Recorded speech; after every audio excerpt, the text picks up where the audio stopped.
우리는 2021년 선교적 교회 세상에 복이 되라, 특별히 복음과 그리고 문화와 또 오늘은 선교의 어떤 핵심 가치를 가지고 함께 하나님의 말씀을 나누고자 합니다. 우리가 이 세 가지 정체성을 가지고 이 세 가지를 가지고 이 세상에서 그리스도인이 된다는 그 의미를 우리가 함께 살펴보고자 합니다. 오늘은 그 마지막 시간으로 우리가 선교적 교회가 된다는 것이 무엇인가에 대해서 함께 말씀을 나누고자 합니다. 인간사, 이 세상살이의 여러 가지 이 문제들을 특별히 생태학자의 그 입장에서 다양한 그 타 학문들과의 어떤 대화를 또 시도하고 그리고 이들과 조우하면서 문제를 풀고자 하시는 지성인이 있습니다. 이분은 이것을 통섭이라고 합니다. 모든 것들을 함께 아울러서 전체적으로 통전적으로 통섭하면서 아우른다는 의미입니다. 이 최재천 박사님이라고 하는 분이 그 주인공입니다. 이분이 쓰신 다르면 다를수록이라고 하는 이 책이 있습니다. 그는 여기서 지구상의 모든 생명체들의 그 관계들을 서로가 얻는 손해와 그리고 그 이익을 기준으로 크게 네 가지로 우리가 나눌 수 있다라고 이야기합니다. 그 첫 번째는 먼저 공생입니다. 공생의 관계입니다. 꽃과 그 벌의 사이처럼 양측 모두가 다 이득을 얻는 관계입니다. 두 번째로 한쪽은 이익을 얻는데 다른 한쪽은 손해를 보는 그런 관계입니다. 바로 포식과 기생이라고 하는 관계입니다. 둘 다 한쪽이 이익을 얻습니다. 그러나 포식은 다른 한쪽은 아예 다른 한쪽이 잡아먹히는 경우이고 또 기생은 남에게 빌붙어서 그렇게 살게 되는 경우입니다. 여러분, 이런 관점에서 보자면 한쪽의 고통을 통해서 자신의 삶을 영위한다는 면에서 호랑이와 그리고 모기는 같은 존재라고 볼 수 있습니다. 여러분, 그런가 하면 경쟁이라고 하는 관계도 있습니다. 생존을 놓고 이 양쪽이 아주 치열하게 경쟁을 하는 통에 양측 모두가 피해를 얻는 관계가 바로 이 경쟁의 관계입니다. 그런데 이러한 이 경쟁이 아주 극단적인 형태가 될 수 있습니다. 나도 손해를 보지만 남의 손해가 내 것보다 더 크기만 한 관계도 있습니다. 이른바 이것을 악의의 관계라고 이야기합니다. 이 악의라는 이 관계는 이 손익을 기준으로 따질 때 이론상으로는 가능한 관계입니다. 그러나 자연계에서는 마땅한 그 예를 찾을 수가 없다고 최 교수는 이야기합니다. 이 악이라고 하는 이 관계는 이 자연 생태계 그 어느 공간에서도 발을 붙이지 못했다는 겁니다. 단 유일한 하나의 관계, 우리 인간 세상에서만 유일하게 이 관계가 있다고 최 교수는 이야기합니다. 이 세상의 자원의 한계는 불가피하게 우리 인간 사회의 이 경쟁이라고 하는 것을 어쩔 수 없이 낳게 되었는지 모릅니다. 게다가 오늘날 우리가 살아가고 있는 이 세계, 이 세상을 지배하고 있는 정신은 우리가 잘 알고 있는 대로 자본주의 정신입니다. 세계적인 역사학자인 유발 하라리는 이 자본주의를 추동하는 힘 그리고 그 동력이 곧 인간의 욕망이라고 보았습니다. 신학자인 라이놀드 니버 역시 인간의 그 삶을 움직이는 그 근본적인 동기가 욕망이라고 이야기를 합니다.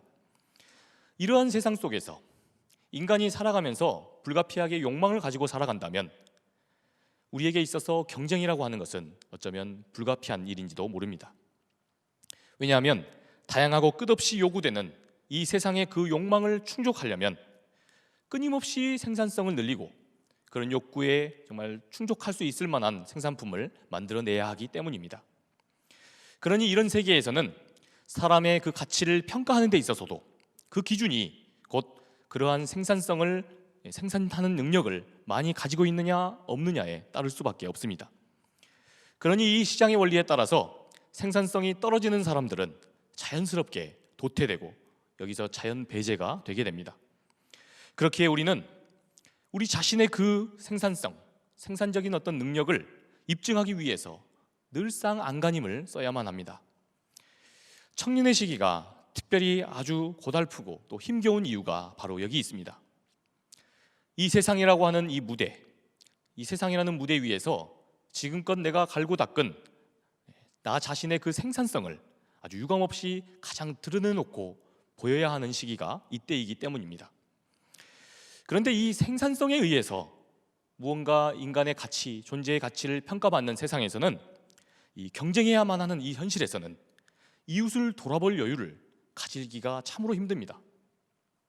먹고 사는 이 문제를 위해서 경쟁을 자신의 삶에, 자신의 어떤 인격에 내면화하는 그런 삶이 지속되게 되면 자기도 모르는 사이에 사람과의 그 관계 속에서 감정 노동에까지 시달려야 할 수밖에 없습니다. 그래서 우리는 참 피곤하고 참으로 마음이 힘듭니다.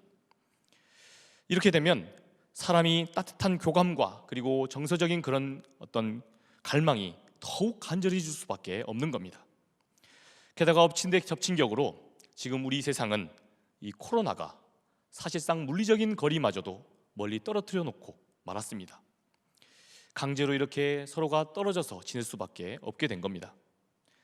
이런 상황 중에서 우리는 오늘 2021년 선교적 교회 세상에 복이 되라라고 하는 이 표어로 특별히 복음과 문화 그리고 오늘은 선교로 나아가는 것의 의미가 무엇인지를 우리가 살펴보고자 합니다.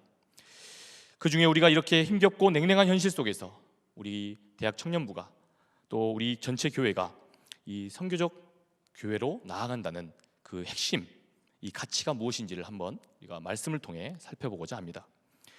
오늘 주님의 이 선교 명령은 부활하신 그 주님이 제자들에게 이 땅에서 마지막으로 부탁하신 명령이다. 그래서 지상명령 혹은 선교명령이라는 별명이 붙여져 있습니다. 그런데 우리는 먼저 이 말씀이 선포되고 있는 그 삶의 자리를 살펴봐야만 합니다. 우리 다 함께 마태복음 28장 16절을 한번 읽어봅시다. 11 제자가 갈릴리에 가서 예수께서 지시하신 산에 이르러. 여러분, 여기서 선교명령을 들었습니다. 공관복음서는 부활하신 주님을 다시 만날 수 있는 곳이 이곳 갈릴리라고 공통적으로 말합니다. 그런데 여러분, 이 사실은 아주 참 특별한 그리고 아주 의미심장한 이야기입니다. 부활하신 주님을 만날 수 있는 그 장소가 권력과 부와 문화의 어떤 중심지 예루살렘이 아니었습니다. 부활하심으로 이 세상의 왕으로서 하나님의 아들로서 인증하신 그 예수님이 이러한 신분에 걸맞게 로마 황제가 머물던 이달리아라고 하는 그곳에서 만날 수 있다라고 하지도 않았습니다.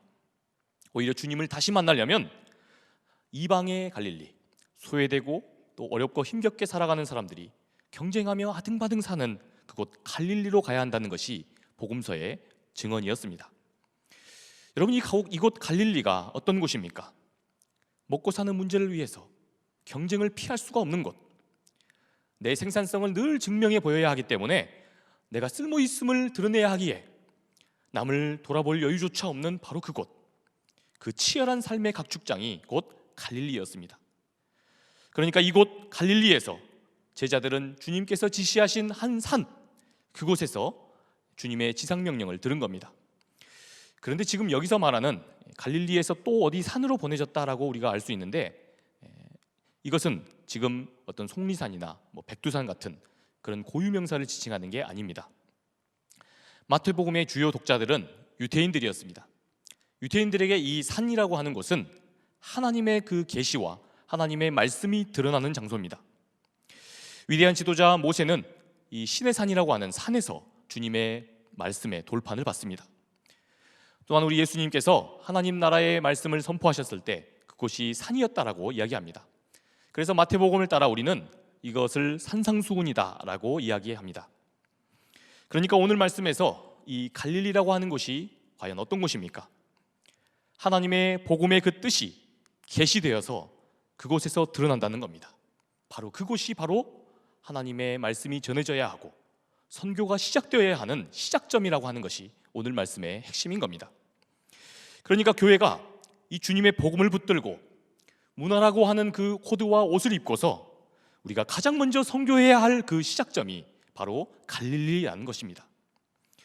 이 선교의 명령을 그러므로 우리는 아주 멀리서 찾아서는 안 됩니다.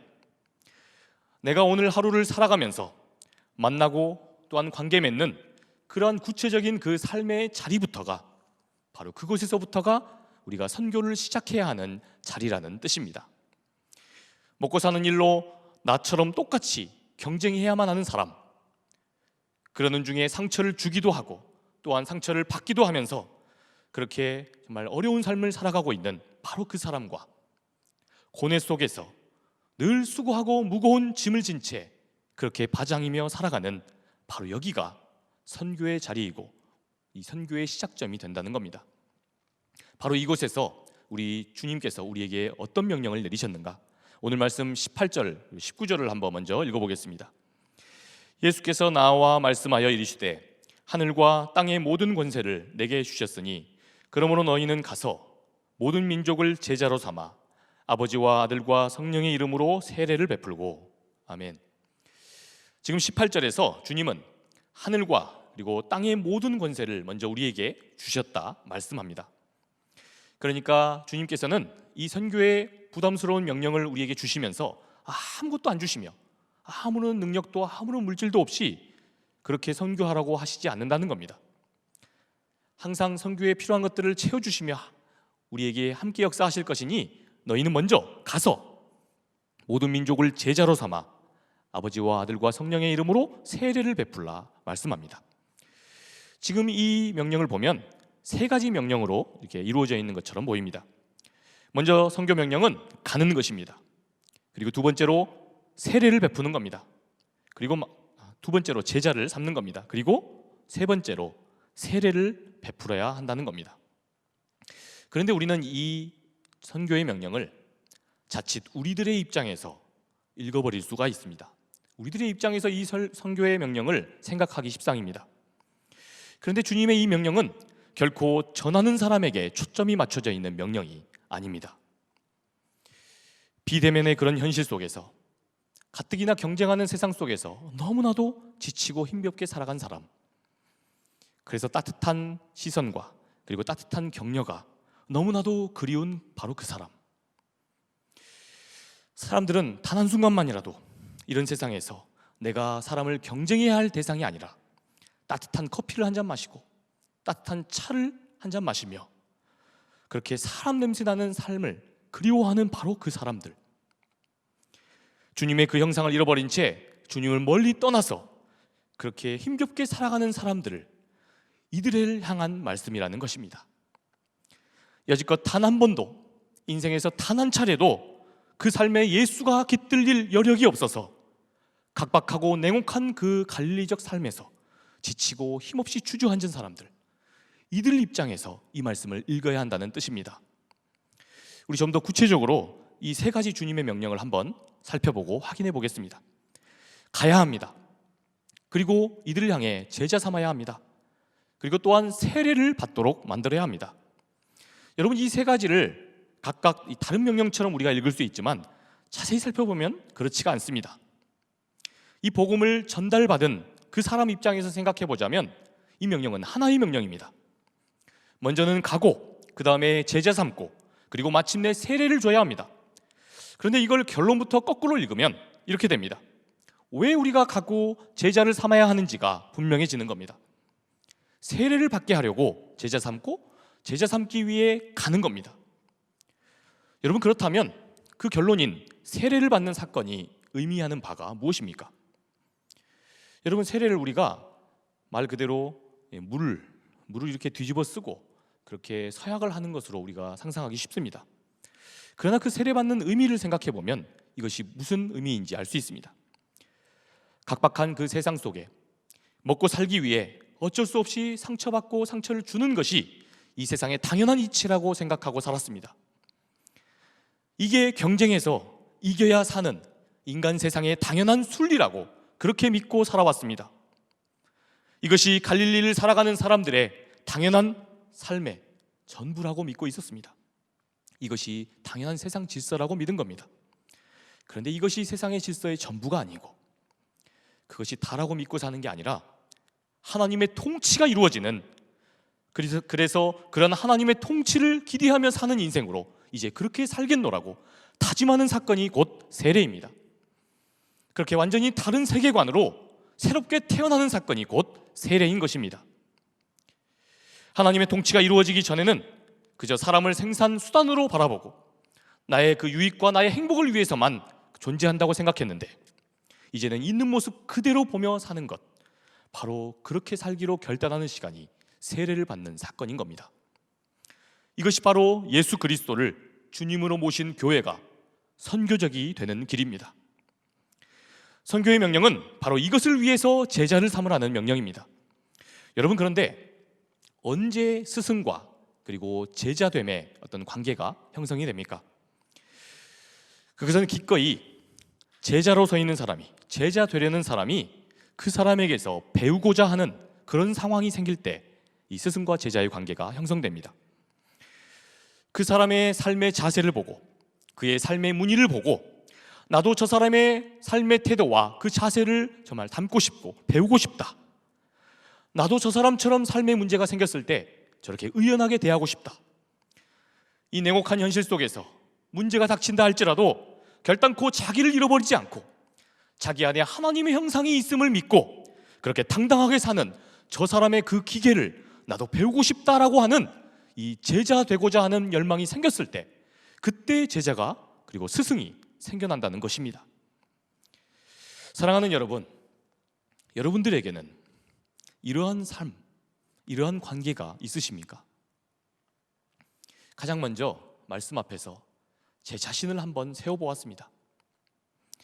제가 섬기고 있는 우리 대학 청년부, 우리 청년 지체들 가운데서 내 삶을 보고 저의 삶의 방식과 태도와 그 자세를 보고 얼마나 많은 청년들이 도전을 받았을까? 아니, 단 한 명이라도 그렇게 도전받은 청년들이 있을까? 이것을 생각해 보니 참 부끄러운 마음이 들었습니다. 제가 떠드는 말이 아니라 저의 삶의 자세를 보고 지금도 우리와 함께 하시며 일하시는 그분 하나님을 보았노라고 그렇게 고백하는 청년들이 있어야 하는데, 제 삶이 그렇지 않았다는 생각에 말씀을 준비하며 기도하면서 참 제 자신의 가슴을 쓸어내렸습니다. 대화와 감동의 사상가라고 일컬어지는 이 슐라이어마우어라고 하는 목사님이 있습니다.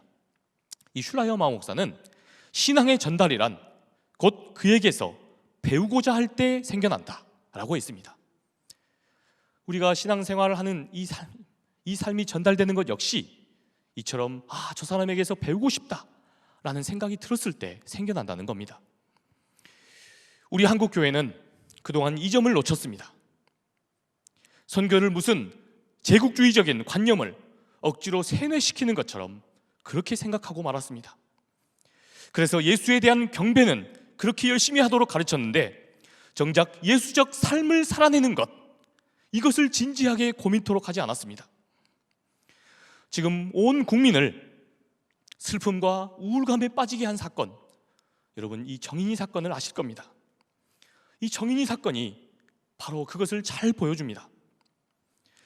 지금 세상 사람들은 우리를 향해서 우리 기독교인들이 추구하는 그 믿음과 삶을 아주 근본적으로 의심하고 있습니다.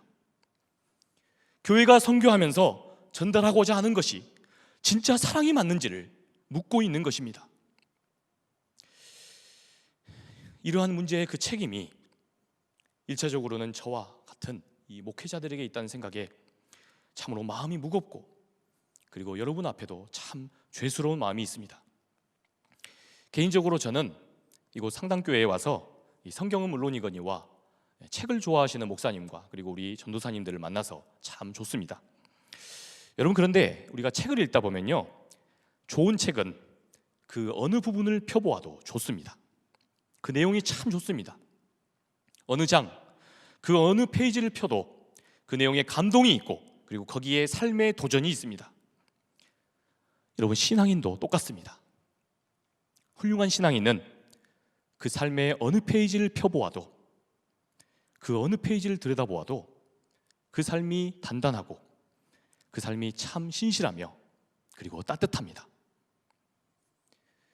그런데 우리가 전하고 있는 바로 그 예수님께서 누구보다 이러한 삶의 선교사요 그리고 삶의 스승이셨습니다.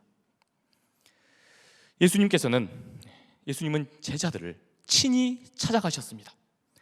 이들의 삶의 자리로 다가가셔서 먼저 가셔서 제자들을 찾아가셨습니다. 갈릴리적 삶 속에서 힘겹게 살아가는 그 제자들의 삶의 한복판에 예수님이 친히 찾아가신 겁니다. 이 세상의 이치가 당연히 배울 것이 그 사람에게 있어서 아쉬운 제자들이 먼저 가서 찾아가서 배우는 게 당연한 상식입니다. 그런데 오히려 주님은 이 세상의 이치를 거슬러서 제자들의 그 삶 속에 친히 찾아가셨습니다. 그리고 그들과 함께 하셨습니다. 아니, 더 엄밀히 정확히 말하자면 제자들과 함께 삶을 사셨습니다. 세상적인 기준으로 미달이 되고 또 실격된 사람들, 이 사람들과 먹고 마시고 자면서 함께 삶을 사셨습니다. 그러는 중에 그 어려운 갈릴리적 삶 속에도 잠시나마 깃드는 행복과 그 흥을 제자들과 더불어 아주 마음껏 즐기고 노셨습니다. 그래서 이러한 삶을 비꼬던 바리새인들은 조롱 섞인 그런 오명으로 세리와 죄인과 창기의 친구로다, 그들과 먹고 마시는 자다, 이렇게 조롱 섞으며 불렀습니다. 그러나 주님은 여기에 아랑곳하지 않으셨습니다. 오히려 그것이 하나님의 나라라고 오히려 큰소리치고 다니셨습니다.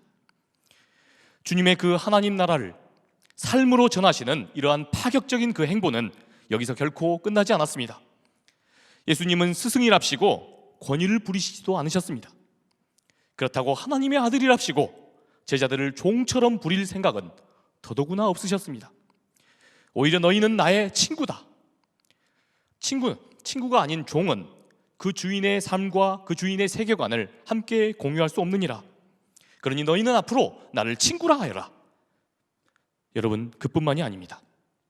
더욱이 친구를 위하여 목숨을 버리는 일이 얼마나 아름답고 고귀한 일이냐. 그래서 그 길로 주님은 우리를 위해서 십자가에 자기 자신을 내어 던지셨습니다. 여러분, 선교적 교회로 세상에 가라라고 하는 주님의 이 명령, 바로 그 주님의 명령의 뜻이 바로 여기에 있습니다. 어려움에 빠져 있고요, 삶의 권태와 절망 속에서 주저앉아 버린 어떤 사람, 그에게 가서 기꺼이 그와 함께 웃고 울고 그와 함께 살아가는 데 있습니다. 그래서 세상 질서가 아니라 하나님의 통치하심의 질서를 믿고 예수적 삶으로 일어설 수 있도록 그렇게 나아가는 데 있습니다. 이것이 곧 선교 명령의 핵심인 것입니다.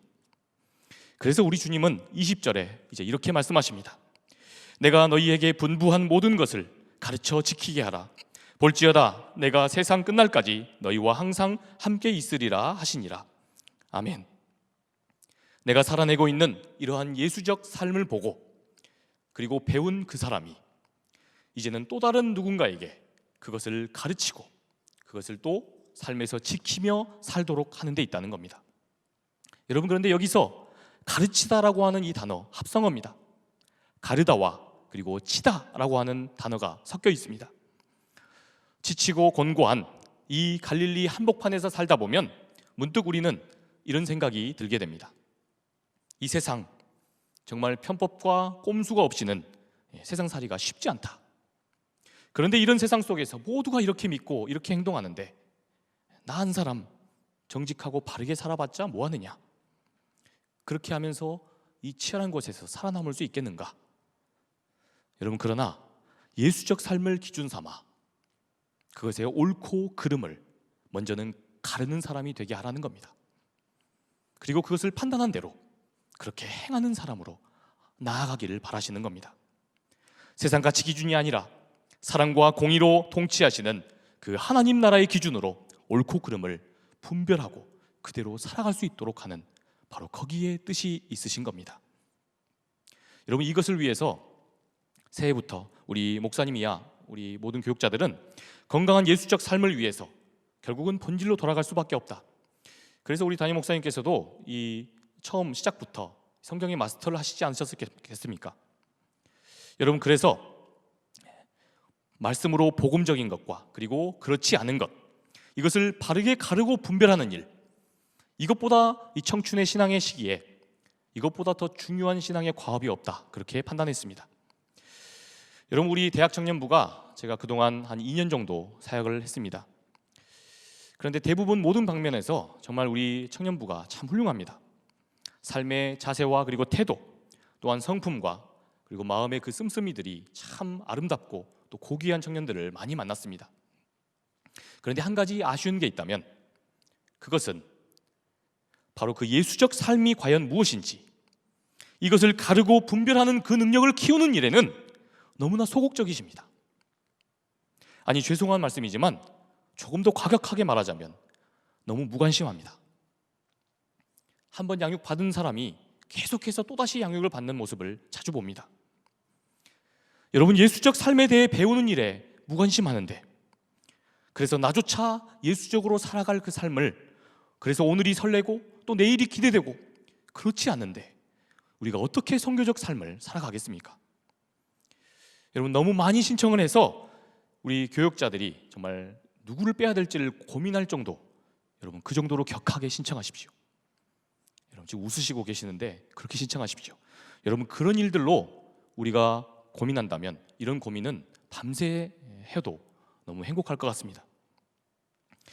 여러분, 선교적 교회는 이렇게 함으로써 결국 예수적 삶을 마지막으로 지키게 하는 교회입니다. 여러분, 선교는 한 번 하고 끝나는 게 아닙니다. 여러분, 해외 선교 해보시지 않으셨습니까? 한 번 하고 나니까 그냥 이제 다 뿌렸으니까 끝났습니까? 계속 그곳 생각나지 않습니까? 그곳에 있는 친구들이 믿음으로 든든히 섰을까? 여러분, 이미 우리가 선교를 제대로 하고 있는 겁니다. 마음으로 삶을 나누고 있는 겁니다. 여러분, 선교적이 된다는 것은 이처럼 본질상 삶의 문제인 겁니다.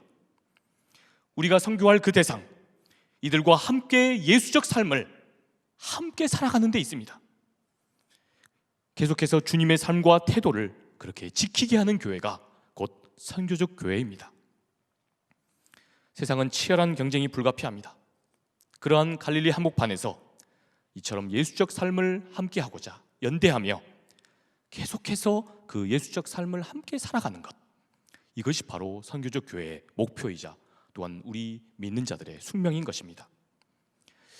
사랑하는 청년 여러분, 선교적 교회 되실 수 있으시겠습니까?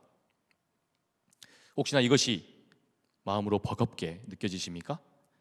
여러분, 그래서 우리 주님은 우리에게 약속하셨습니다. 우리가 예수적인 삶으로 그렇게 살아가고자 열망하는 바로 그 자리, 결코 그 자리에 우리 혼자 있지 않을 것이다. 마지막 주님의 말씀은 바로 이것입니다. 내가 너희와 항상 그 자리에 함께 있을 것이다. 그렇게 굳게 약속하셨습니다. 그러니 여러분, 비록 코로나로 우리가 아주 멀리 나아갈 수는 없지만 이러한 상황 중에서 우리에게 깨닫게 하시는 이러한 선교적 존재의 그 사명을 우리가 굳게 부여잡을 수 있기를 주님의 이름으로 축복합니다. 그래서 올 한 해가 여러분들에게 선교적 존재요, 그리고 선교적 삶을 살아갈 수 있도록 하는 귀한 시간의 장이 될 수 있기를 주님의 이름으로 축복합니다. 이 시간 주님, 우리가 선교적 교회로서 살아간다는 것이 무엇인지를 돌아보았습니다. 주님, 우리가 선교적 삶이라고 하는 것을 그저 어떠한 생각을, 예수님이 가르쳐 주신 말씀을 그저 주입하는 것, 혹은 그것을 한번 전하는 것이라고 생각했다면 이 시간 돌이키기 원합니다. 주님, 이제는 하나님께로 우리 주님께서 보이셨던 그 사랑의 길을 우리가 걸어갈 수 있기 원합니다. 그러한 예수적 존재로 살아갈 수 있기 원합니다. 주님, 우리 가운데에 함께하여 주시옵소서.